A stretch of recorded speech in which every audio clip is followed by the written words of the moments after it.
Se dependesse da minha mãe, morreríamos na pobreza.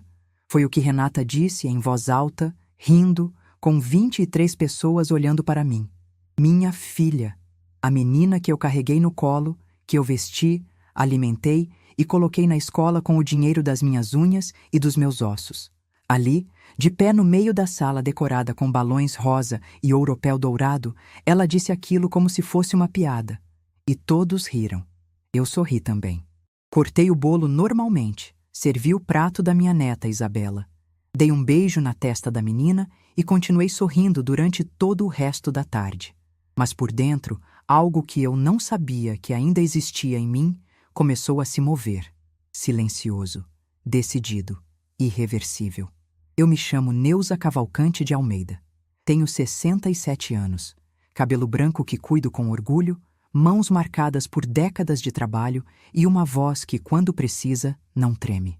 Naquela tarde de sábado, no apartamento de 112 metros quadrados que eu ajudei a comprar, estava de vestido azul marinho, o que comprei 3 anos atrás para uma formatura que quase não aconteceu.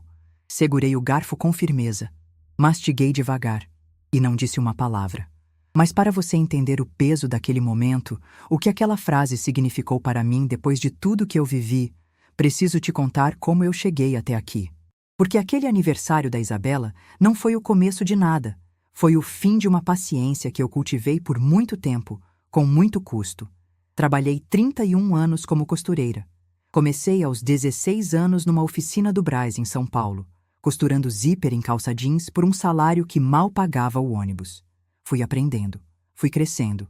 Aos 22 me casei com Benedito, um homem bom, trabalhador, que consertava geladeiras e nunca chegou em casa sem abraçar primeiro os filhos. Tivemos 2 filhos, Renata, a mais velha, e Fernando, que hoje mora em Curitiba com a família dele e é de uma bondade que às vezes me faz chorar de gratidão. Mas essa história é sobre Renata e sobre o que ela se tornou. Quando Benedito morreu, em março de 2012, eu tinha 53 anos e uma confecção pequena, mas estável no Tatuapé. 22 máquinas, 8 funcionárias, contratos com 3 lojas da região. Não era riqueza, era dignidade.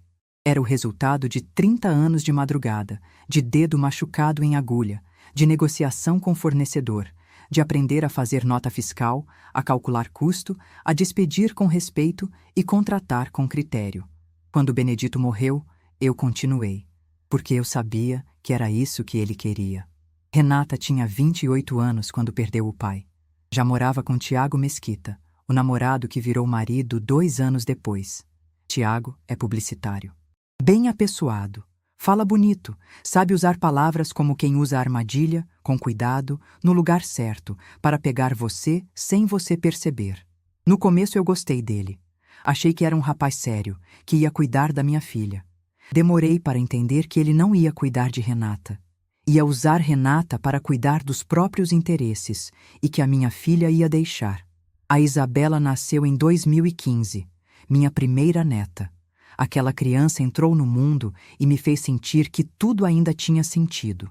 Olhei para aquela menina recém-nascida na maternidade do Hospital Leão 13, ali na Zona Leste, e pendi para ela com um amor que eu não sabia que cabia em mim. Fiz tudo o que podia. Toda semana ia ajudar. Ficava com a Isabela para a Renata descansar. Comprei berço. Compramos os primeiros sapatos, as primeiras roupinhas. Era felicidade de verdade. O problema começou a aparecer de pouco em pouco, como a umidade que vai entrando na parede sem você ver, até um dia você olhar e a parede estar destruída. Em 2018, Renata e Tiago estavam com dificuldades financeiras. A agência de publicidade dele não estava bem. Ela tinha parado de trabalhar depois que nasceu a Isabela e ainda não tinha voltado. Me pediram para ajudar a pagar o condomínio deles por alguns meses, que custava R$ 980. Eu ajudei. Claro que ajudei. Era minha filha. Só que alguns meses viraram 1 ano. 1 ano virou 18 meses. E quando eu tentei conversar sobre isso, Tiago foi quem respondeu. Com aquele jeito dele, calmo, sorrindo, dizendo que estavam passando por uma transição, que logo a situação melhorava, que minha ajuda era fundamental para a família. E Renata concordou com a cabeça, olhando para ele como quem aguarda a aprovação antes de falar qualquer coisa. Eu ainda não sabia o nome daquilo, mas hoje sei. Chama controle. Chama manipulação. Chama relacionamento abusivo com verniz de elegância. Em 2019, Renata me ligou num dia de segunda-feira, às 10 da manhã. Mãe, ela disse, a Isabela precisa de você perto. E a gente tá sofrendo muito com as contas aqui. Você não venderia a confecção e viria morar com a gente? Poderíamos ter uma vida melhor juntas. A voz dela era doce, saudosa. Tinha cheiro de verdade. E eu, que era mãe antes de qualquer outra coisa, disse que ia pensar. Pensei durante 3 semanas. Conversei com Fernando, que ficou em silêncio por um tempo longo demais, e então disse: Mãe, você tem certeza disso? Conversei com Sônia, minha amiga de décadas, que trabalhou comigo na confecção desde o começo.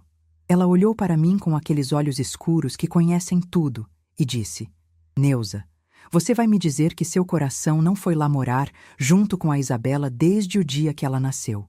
E eu não pude negar. Vendi a confecção.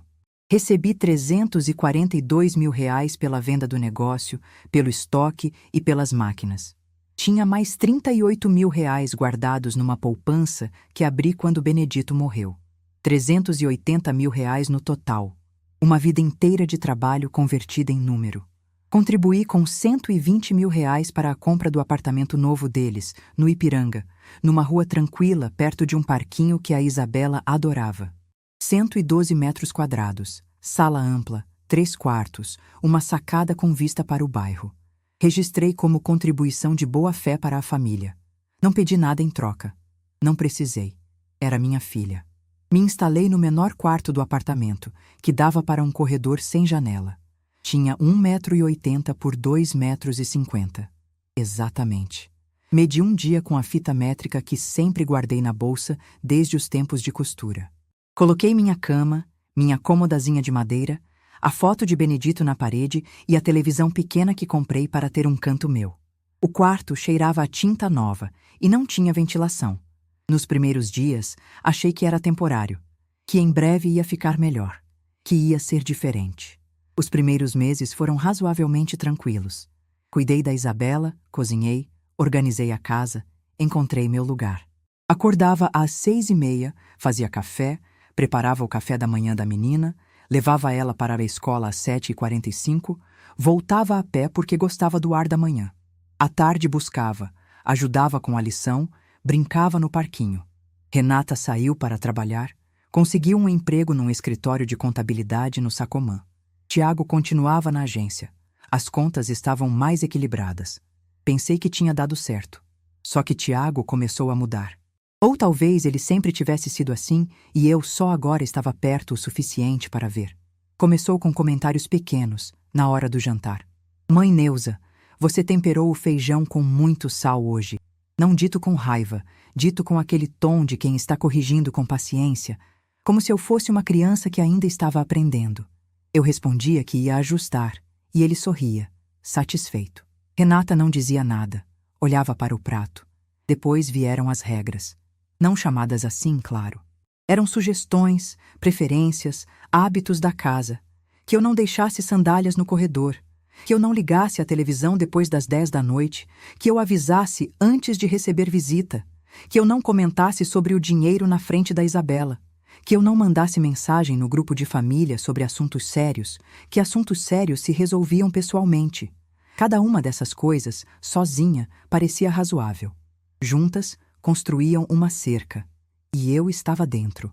Sônia veio me visitar num sábado de setembro de 2020.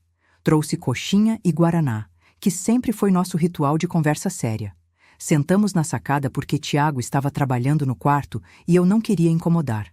Sônia olhou em volta, olhou para mim e disse com voz baixa: Neuza, você tá diferente. Eu disse que não estava, que estava ótima, que a Isabela estava uma graça. Ela segurou minha mão e disse: Não, Neuza, você tá menor. E aquilo ficou em mim por semanas como um espinho que eu não conseguia alcançar. A primeira humilhação que não tive como ignorar foi em outubro daquele mesmo ano. Renata convidou a sogra dela para jantar, a dona Célia, uma mulher de 72 anos que usa perfume enjoativo e tem opiniões sobre tudo. Cozinhei por 4 horas. Fiz frango assado com alecrim, arroz com passas, salada de beterraba com laranja, o pão de queijo que eu aprendi com minha mãe em Governador Valadares e que todo mundo na família sempre pediu com insistência. A mesa ficou bonita. A comida ficou boa. Na hora do jantar, Tiago olhou para o prato, depois para a sogra dele e disse sorrindo: "Tem que dar um desconto, você sabe como é, cada um com seu estilo na cozinha." Dona Célia assobiou baixinho, experimentou o frango e disse que estava um pouco sem tempero. Renata concordou com a cabeça. Eu estava sentada na mesa, 2 metros de distância, ouvindo tudo. Não disse nada.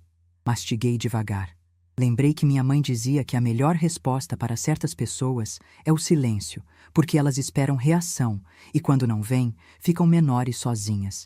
Mas o silêncio tem limite, e eu estava perto do meu.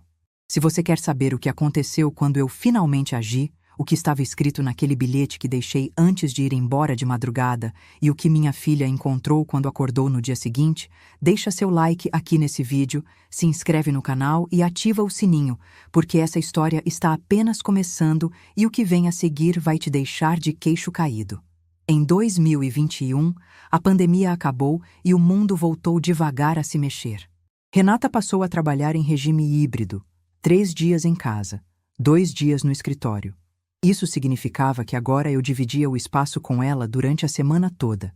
E significava também que Tiago ficava mais tempo em casa, porque a agência dele tinha aderido ao home office permanente. A casa ficou pequena demais para tantas tensões, e a tensão maior era eu. Tiago começou a usar palavras que machucavam de um jeito que levava tempo para você perceber. Coisas como: "Você lembra que a mãe disse que ia organizar o armário da lavanderia e até hoje não fez?" Dito para Renata, na minha presença, como se eu não estivesse ali. Ou então, "Você acha que a mãe se sente bem nesse quarto?" Perguntado com voz de preocupação, mas com olhos que diziam outra coisa completamente. Gaslighting. Aprendi essa palavra depois, através do Fernando, que estudou psicologia por um tempo. É quando alguém faz você duvidar da sua própria percepção da realidade. Renata foi sendo moldada aos poucos. Não de uma vez. Não com violência. Com paciência cirúrgica. Tiago a convenceu de que eu era difícil, que eu me metia demais, que eu tinha opiniões demais, que eu ocupava espaço demais. E Renata, que cresceu vendo uma mãe forte e independente, foi acreditando que aquela força era, na verdade, controle. Que minha presença era, na verdade, invasão. Que meu amor era, na verdade, dependência. Foram plantando isso nela como se planta uma semente venenosa, despacio, com cuidado, até a planta crescer e tomar conta de tudo. Num sábado de abril de 2021, eu tentei conversar com Renata sobre como eu estava me sentindo. Escolhi a hora certa, quando o Tiago tinha saído para pagar uma conta e a Isabela estava na casa da coleguinha do lado. Sentei com ela na cozinha, fiz 2 cafés e disse: "Renata, eu preciso que a gente converse de verdade." Ela ficou tensa imediatamente. Olhou para a porta, depois para mim. Eu disse que estava me sentindo isolada, que sentia que minha presença estava sendo tratada como um fardo, que eu precisava de respeito dentro da própria casa. Renata ficou quieta por um tempo que pareceu uma eternidade. Então disse: "Mãe, você sempre exagera. Você fica procurando problema onde não tem. O Tiago te trata bem. A gente te trata bem. Você que coloca um significado em tudo. Eu tentei falar mais, tentei dar exemplos."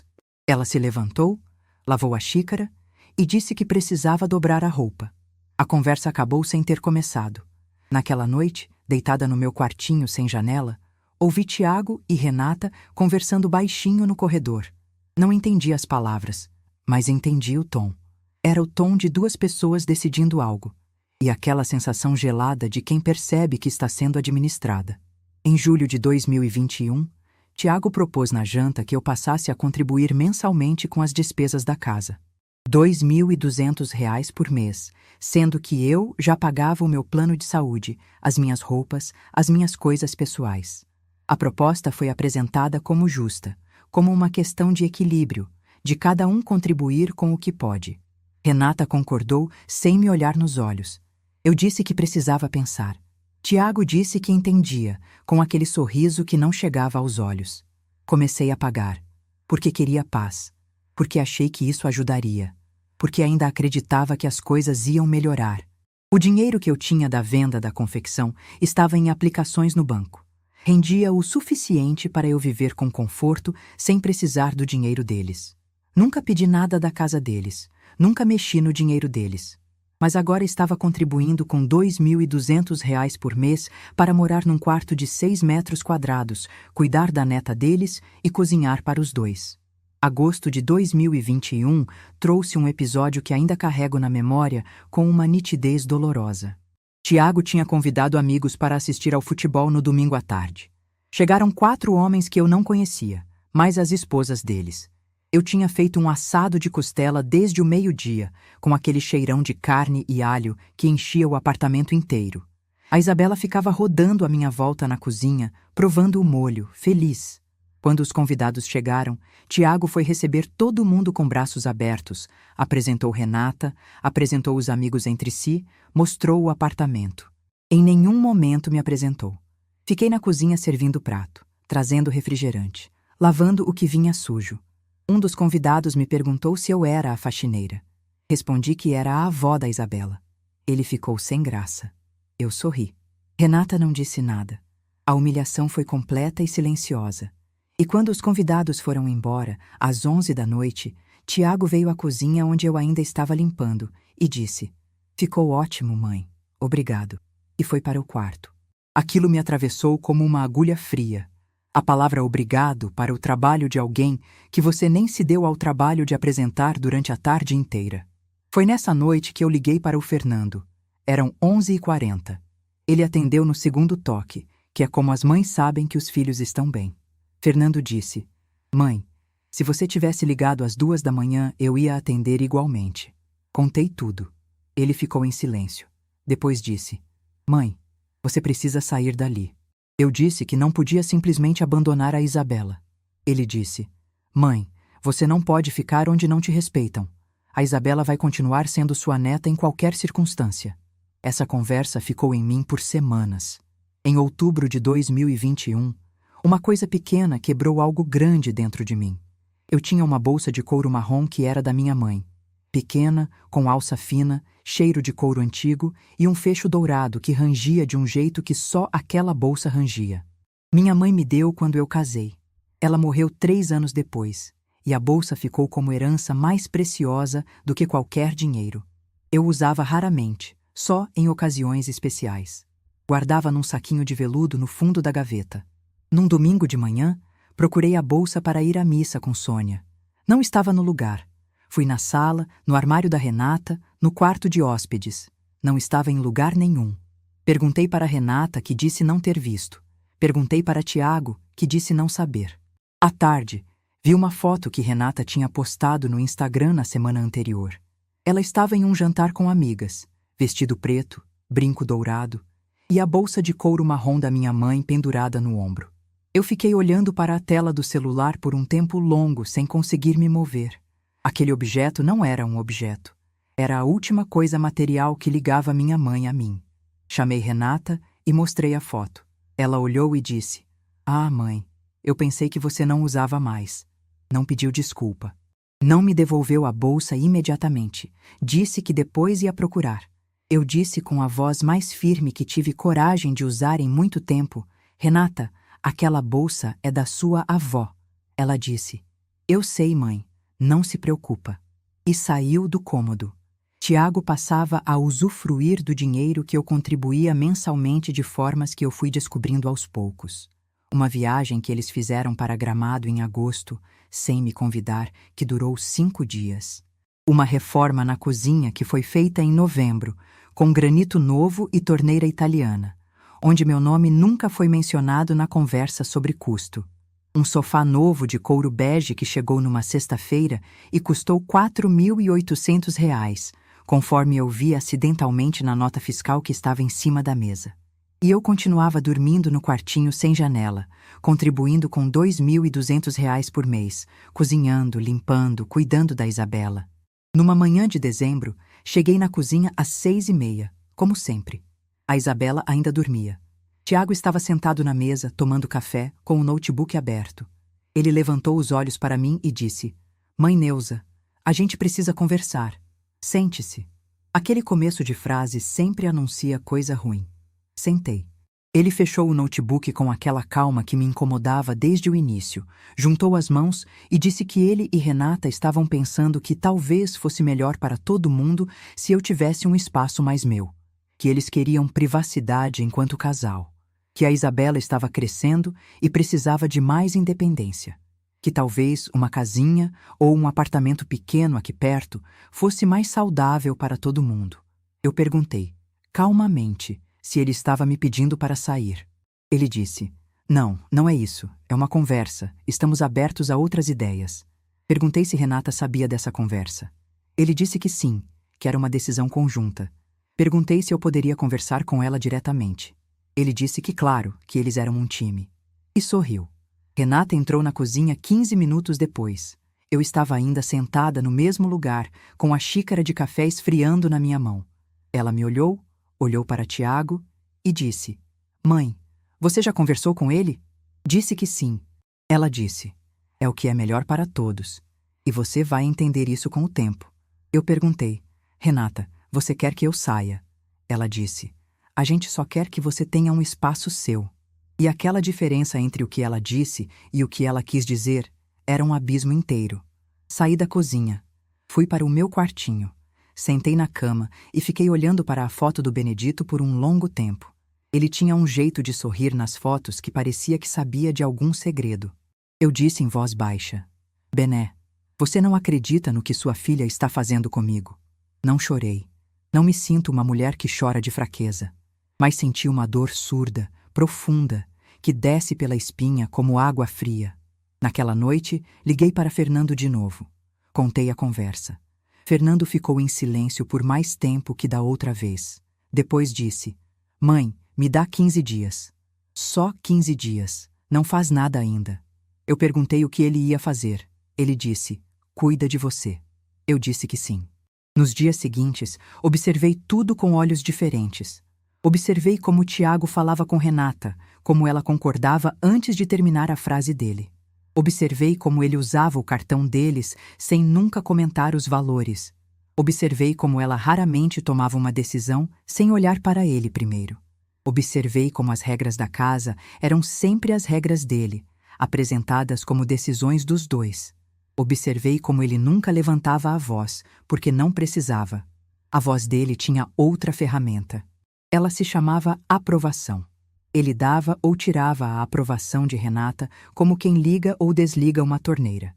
E minha filha, que eu criei para ser independente, tinha se tornado uma mulher que precisava da torneira aberta para se sentir inteira. Isso me partiu mais do que tudo. 10 dias depois, Fernando me ligou.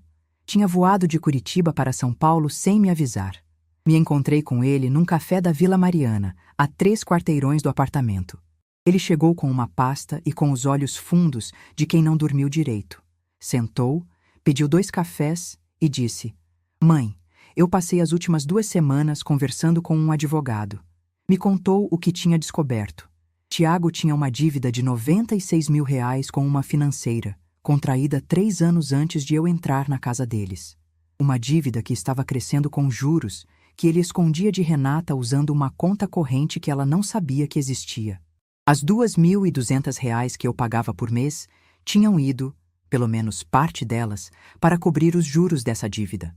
A reforma da cozinha, o sofá de couro, a viagem para Gramado, tudo pago com cartão de crédito que estava sendo rolado, mês a mês, com o mínimo, enquanto a dívida crescia na sombra. E tinha mais.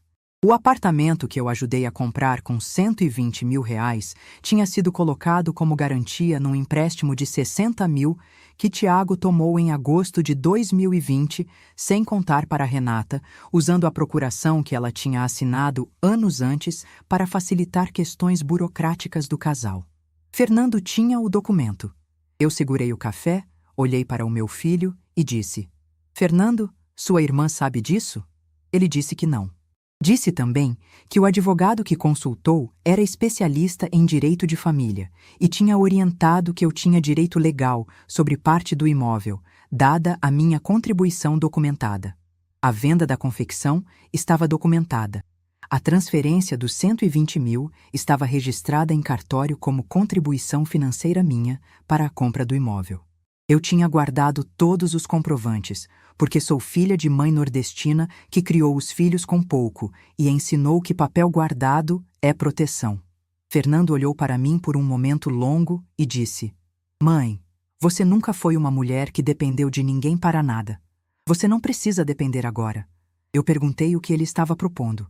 Ele disse: Tenho um apartamento aqui em São Paulo, na Vila Clementino, que estava alugado. O inquilino saiu no mês passado. É seu, pelo tempo que precisar. Eu disse que ia pensar. Fernando disse: Mãe, você não precisa mais pensar. Você já sabe o que precisa fazer. Voltei para casa naquela tarde com o peso da decisão assentado no peito como pedra. Abri a porta, tirei o sapato, fui para a cozinha fazer o jantar, como todos os dias. Isabela chegou da escola, jogou a mochila no sofá, veio me abraçar pela cintura com aquele jeito dela de criança que ainda abraça de verdade. Eu enterrei o nariz no cabelo dela, que cheirava a shampoo de morango, e fechei os olhos por 2 segundos. 2 segundos de amor puro, sem complicação. E decidi. Não faria barulho, não faria cena, não daria a Tiago a satisfação de me ver desmoronar. Agiria com a mesma calma que aprendi ao longo de 67 anos de vida, ao longo de 31 anos de costura, ao longo de uma vida inteira de construir coisas com as próprias mãos. Passei os 10 dias seguintes me preparando em silêncio. Liguei para o banco e mudei o endereço das minhas correspondências para o apartamento do Fernando na Vila Clementino. Fui ao cartório e atualizei meu cadastro. Liguei para o meu plano de saúde, para o meu convênio odontológico, para a empresa de telefonia. Organizei meus documentos, que sempre guardei numa pasta plástica azul dentro da mala grande. Certidão de nascimento, RG, CPF, certidão de casamento, certidão de óbito do Benedito, comprovantes da venda da confecção, comprovante da transferência dos 120 mil para o imóvel dos dois. Tudo numa ordem que eu podia localizar de olhos fechados. Comprei uma mala nova, de rodinhas, preta, tamanho médio. Disse para Renata que era para uma viagem que ia fazer com Sônia para a Aparecida do Norte. O que não era mentira, porque Sônia e eu tínhamos planejado essa viagem desde o ano anterior. Fui separando minhas coisas aos poucos, nas madrugadas, quando a casa dormia. Não levaria tudo de uma vez. Levaria o essencial primeiro. O resto viria depois, com calma e com autorização legal se necessário. Enquanto isso, o aniversário da Isabela chegou. 6 de maio de 2022. A menina completava 7 anos. Renata tinha organizado uma festa em casa, com decoração de unicórnio em rosa e dourado, brigadeiro de Nutella, cachorro-quente, aquele frango empanado que a Isabela amava. Eu tinha acordado às 6 para ajudar a preparar tudo. Passei horas na cozinha. Tinha feito também um bolo de fubá, com calda de laranja, que era a receita da bisavó da Isabela, a minha mãe, que a menina pedia toda vez que me via cozinhar. Os convidados foram chegando ao meio-dia. Tias, primos, colegas da escola, a turma toda. A casa ficou cheia, barulhenta, feliz com o jeito que casa de criança fica em dia de aniversário. A Isabela corria de um lado para o outro, com a tiara de chifre de unicórnio na cabeça, gritando o nome de cada amigo que chegava. Tiago estava de bom humor, animado, hospedeiro. Renata estava bonita, de vestido floral. Eu circulava, servia, organizava, recebia cumprimentos pela comida. Tudo ia bem, até o bolo. Na hora de cantar parabéns, todo mundo se reuniu na sala. Apaguei as luzes, acendi as velas, levei o bolo. Aquele bolo de fubá que tinha feito com amor desde cedo, decorado com uma fita dourada ao redor e 7 velinhas cor-de-rosa. A Isabela ficou com os olhos arregalados e disse que era o bolo mais bonito do mundo. Renata sorriu para ela. Cantamos todos. A Isabela soprou as velas de uma vez só, com aquele pulmão de criança que ainda sopra com a alma toda. E então alguém perguntou sobre os bolos, porque tinha dois, o meu de fubá e um bolo comprado de confeitaria, de chocolate com pasta americana. Renata disse: "O da confeitaria é o principal, que a gente comprou especialmente para a festa." Alguém disse que o de fubá tinha um cheiro maravilhoso, de casa, de vó. Renata riu e disse: "É da minha mãe." Aí uma das amigas dela perguntou: "Você aprendeu a cozinhar assim?" E foi aí que Renata disse aquilo. "Se dependesse da minha mãe, ainda moraríamos na pobreza." Dito com leveza. Dito com aquele riso de quem conta uma anedota. Dito com 23 pessoas presentes, incluindo Isabela, que naquele momento estava distraída com uma prima. Graças a Deus. O silêncio durou uma fração de segundo. As pessoas riram. Alguém disse: "Ah, que isso?" Renata continuou: "Não, é sério. Minha mãe sempre foi mais de trabalhar do que de ganhar dinheiro." Risos novamente. Tiago deu um sorriso lateral para ela, de aprovação. E eu cortei o bolo. Servi a Isabela primeiro, como sempre. Beije-a na testa. Continuei sorrindo pelo resto da tarde. Naquela noite, depois que os convidados foram embora, depois que a Isabela tomou banho e dormiu, depois que Renata e Tiago foram para o quarto deles e a casa ficou quieta com aquele silêncio pesado de apartamento depois de festa, eu fui para o meu quartinho, sentei na cama, olhei para a foto de Benedito e disse em voz alta, mas bem baixo: "Está feito. Amanhã cedo." Levantei às 3:30 da madrugada. A casa dormia com aquela respiração profunda do sono pesado. Vesti minha calça preta, minha blusa de algodão azul, meu casaquinho cinza, peguei a mala preta que tinha deixado semi-arrumada debaixo da cama. Completei ela em silêncio. As roupas que já tinha separado, os documentos na pasta azul, os remédios de pressão e de colesterol que tomo todo dia, a bolsa de couro marrom da minha mãe que recuperei discretamente da gaveta de Renata 2 dias antes, as fotos que estavam na minha comodazinha, a foto de Benedito, a Bíblia que ganhei na confirmação quando tinha 14 anos. Fechei a mala com cuidado para não fazer barulho. Fui até a escrivaninha que ficava na entrada do meu quartinho. Tirei o bloco de papel e a caneta que guardava lá. Escrevi o bilhete. Eram 4 parágrafos. Demorei 20 minutos para escrever, porque cada frase precisava ser exatamente certa. Escrevi: "Renata, fui embora porque tenho dignidade. Não fui embora com raiva, nem com mágoa de te amar. Fui embora porque aprendi com a minha mãe que amor próprio não negocia com humilhação. Você disse hoje que se dependesse de mim, ainda moraríamos na pobreza. Eu quero que você saiba que trabalhei 31 anos para que você nunca soubesse o que era pobreza de verdade. Contribuí com R$120 mil para a compra desse apartamento. Estou levando o que é meu. O resto será tratado pelo meu advogado. Não me ligue. Quando você estiver pronta para me tratar como sua mãe merece ser tratada, me encontra." Sobre o Tiago.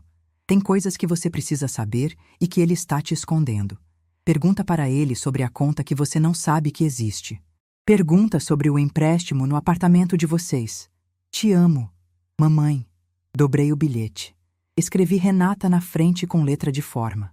Fui até a cozinha, onde a mesa ainda tinha rastros da festa, alguns guardanapos amassados, uma fita dourada caída no chão. Pus o bilhete encostado na jarra de água no centro da mesa, onde ela ia ver na hora do café da manhã. Fui até o quarto da Isabela.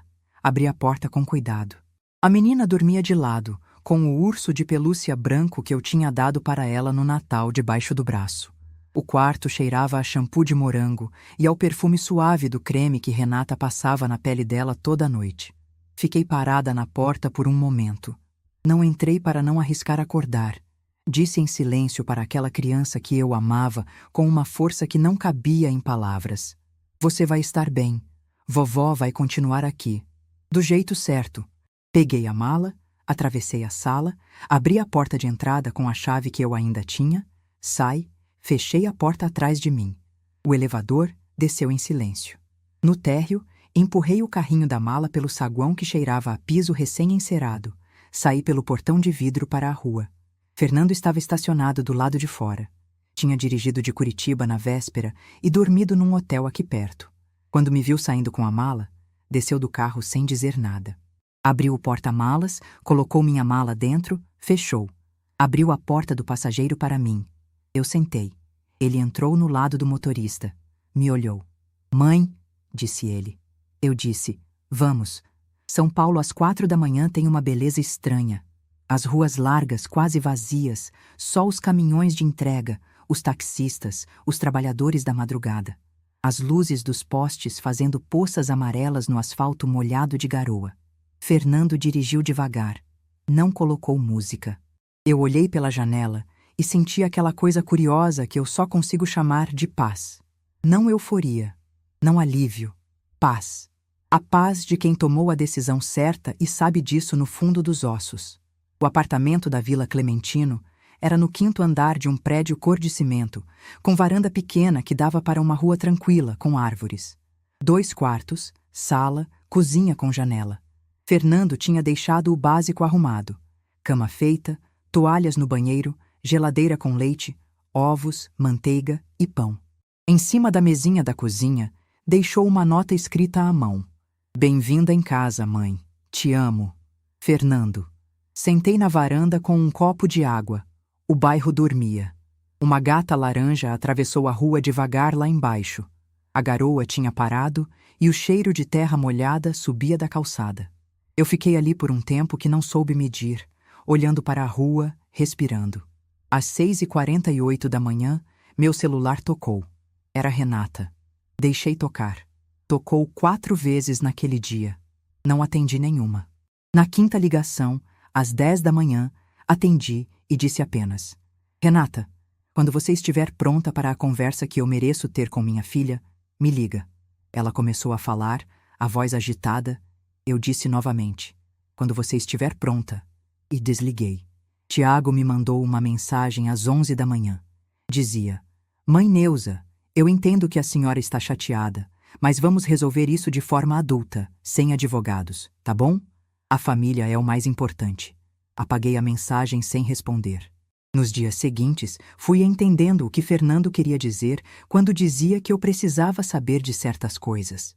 O advogado que ele tinha contratado, o doutor Edilberto Campos, especialista em direito de família com escritório no centro, tinha montado um dossiê.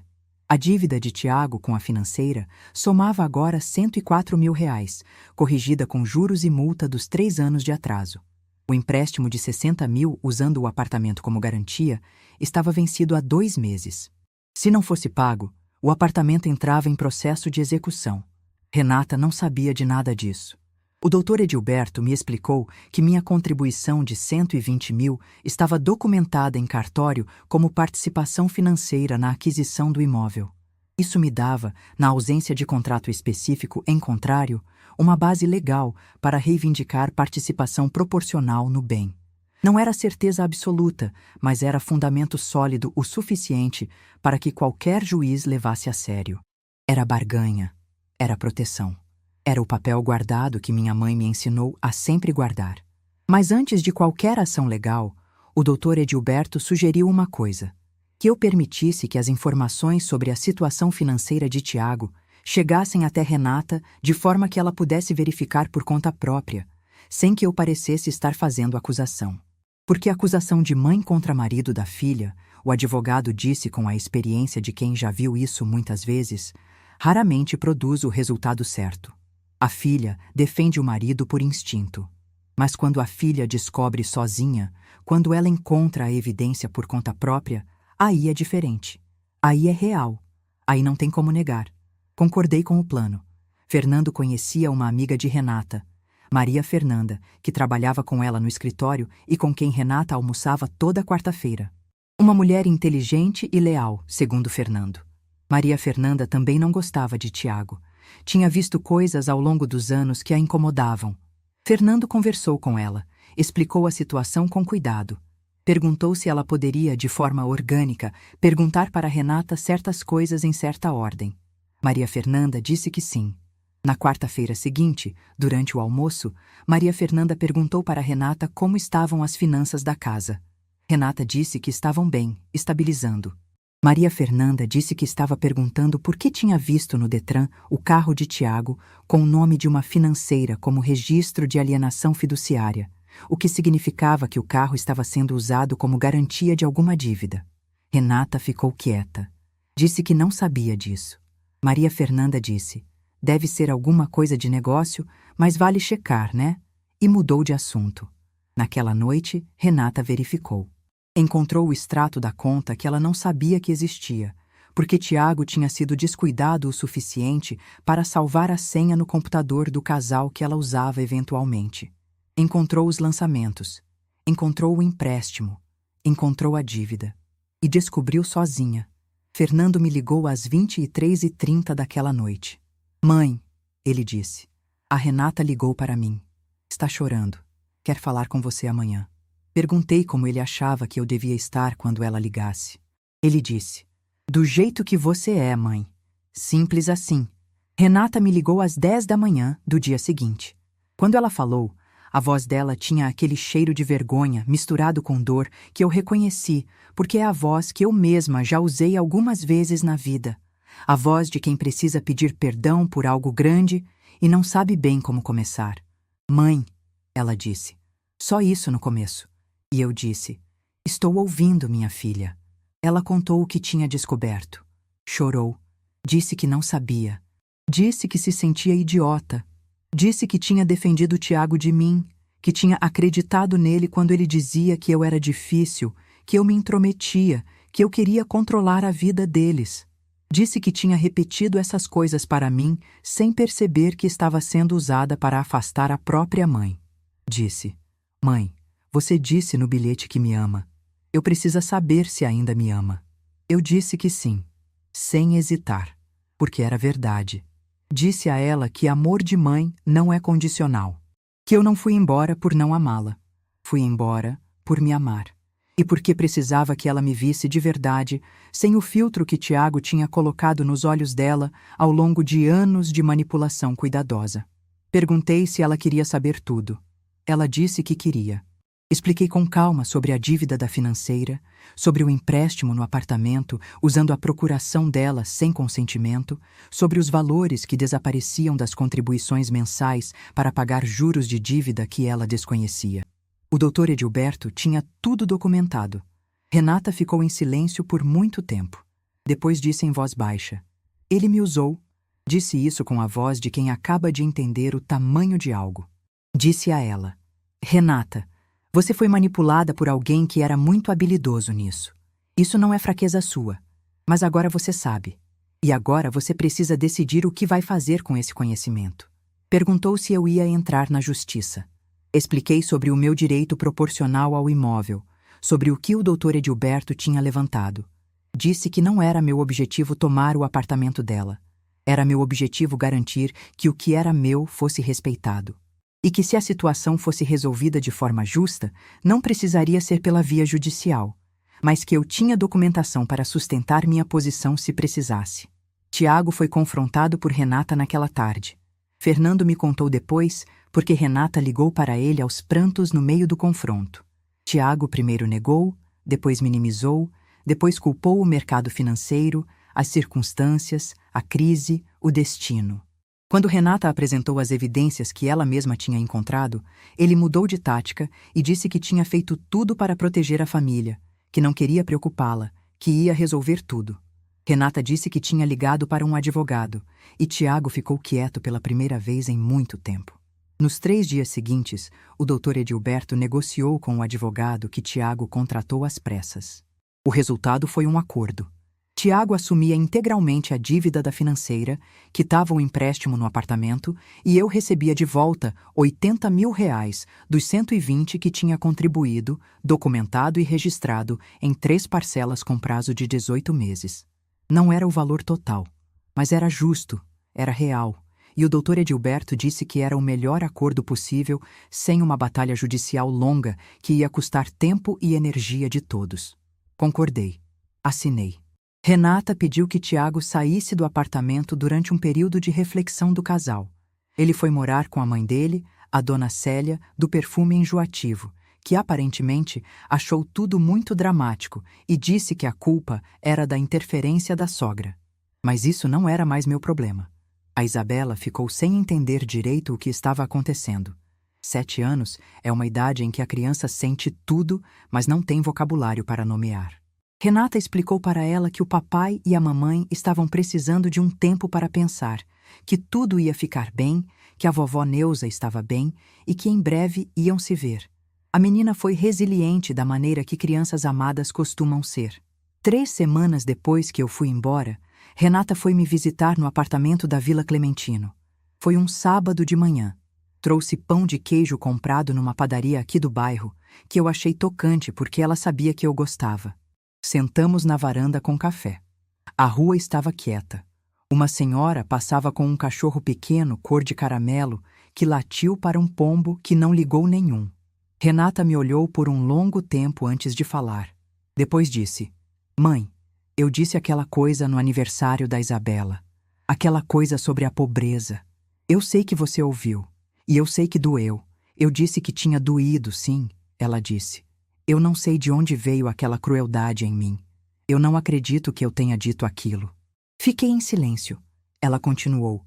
Eu passei tanto tempo ouvindo que você era difícil, que você queria controlar tudo, que você atrapalhava a nossa vida, que eu comecei a construir uma versão de você que não era você.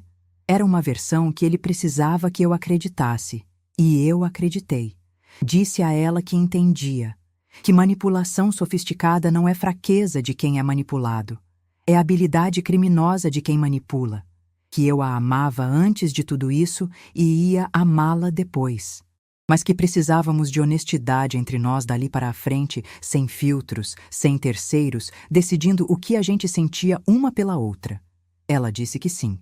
E depois disse: Mãe, você pode me ensinar aquela receita do bolo de fubá da vovó? Que a Isabela não para de pedir. Eu disse que podia. Disse que de fato tinha que ensinar, porque era uma receita que não podia morrer com a gente. Renata separou-se definitivamente de Tiago 5 meses depois. O processo foi longo, doloroso do jeito que divórcios com filhos pequenos sempre são. O doutor Edilberto indicou uma advogada de família que fez um trabalho excelente para ela. A guarda da Isabela ficou compartilhada, com a menina morando principalmente com Renata e visitando o pai alternadamente. Tiago teve que liquidar parte dos bens que tinham para quitar as dívidas. Ficou com menos do que imaginava ter. Às vezes, a conta do que fazemos com as pessoas chega mais cedo do que esperamos. Recebi a primeira parcela dos 80 mil em agosto de 2022. Coloquei em aplicação junto com o restante do que tinha guardado. Não era o valor que tinha contribuído inteiro, mas era a prova de que o que eu tinha construído na vida não desaparecia sem resistência. Era a prova de que papéis guardados têm valor, que dignidade tem valor, que uma mulher de 67 anos que trabalhou 31 anos não é descartável. Em outubro de 2022, voltei a morar perto de Renata. Não com ela, perto dela. Aluguei um apartamento de 2 quartos no Ipiranga, a 6 quarteirões do apartamento delas, num prédio cor de bege com plantas no saguão e porteiro que se chamava Hélio e sempre me chamava de Dona Neuza, com um respeito que me fazia bem. Decorei com o que eu gostava. A comodazinha de madeira, a foto do Benedito na cabeceira, uma poltrona azul perto da janela da sala, onde eu lia todas as manhãs. Cozinha com tempero meu. Quarto com janela. Janela com luz. A Isabela começou a vir me ver toda quarta e todo sábado. Acordos informais que Renata e eu fizemos de mulher para mulher, sem juiz, sem documento. Às quartas eu buscava na escola e a levava para casa às 6. Aos sábados ficava a manhã inteira aqui comigo. Ensinei ela a costurar num botão. Ensinei ela a fazer brigadeiro. Ensinei ela o bolo de fubá da bisavó dela, que ela aprendeu mais rápido do que eu aprendi aos 8 anos. Aquela menina tem mãos de costureira, digo para Renata sempre, e Renata ri com aquele riso que voltou a ser genuíno. Renata e eu nos falamos todos os dias. Às vezes é uma mensagem curta, às vezes é uma ligação longa. Estamos aprendendo a ser mãe e filha de novo, sem a camada de mediação e distorção que ficou por tanto tempo entre nós. Não é fácil. Tem dias que eu sinto que preciso ter paciência com ela de um jeito que machuca. Tem dias que ela ainda reage com defesa, onde não precisa. Mas ela está em terapia, toda terça-feira, com uma psicóloga da qual fala com respeito. Está aprendendo a entender o que viveu. Está reconstruindo o que foi desconstruído. Tiago saiu da vida deles de forma gradual. Ainda vê a Isabela, o que acho importante, porque a menina precisa do pai. Mas Renata traçou limites claros. Conversam sobre a filha. Sobre mais nada. Tiago tentou algumas vezes reabrir a conversa de outras maneiras, usar a Isabela como ponte para algo que não era sobre a Isabela. Renata aprendeu a nomear isso e a fechar a ponte. Fico orgulhosa da mulher que ela está voltando a ser. Hoje são 2 anos desde aquela madrugada em que sai com a mala preta de rodinhas pelas ruas molhadas de São Paulo. Tenho 69 anos agora. Continuo tomando os remédios de pressão, que o Dr. Cláudio, meu cardiologista no Hospital das Clínicas, ajustou no começo desse ano. Ando toda manhã 40 minutos pelo bairro. Voltei a costurar, não para vender, mas para presentear. Fiz um vestido para a Isabela, no aniversário de 8 anos dela. Rosa com bordado de flores amarelas nas mangas. A menina usou na festa e ficou rodando no espelho da sala com aquela expressão de quem se sente linda, que é uma das expressões mais bonitas que existe no mundo. Neste sábado passado, Renata, a Isabela e Fernando, que veio de Curitiba com a família dele, almoçaram aqui em casa.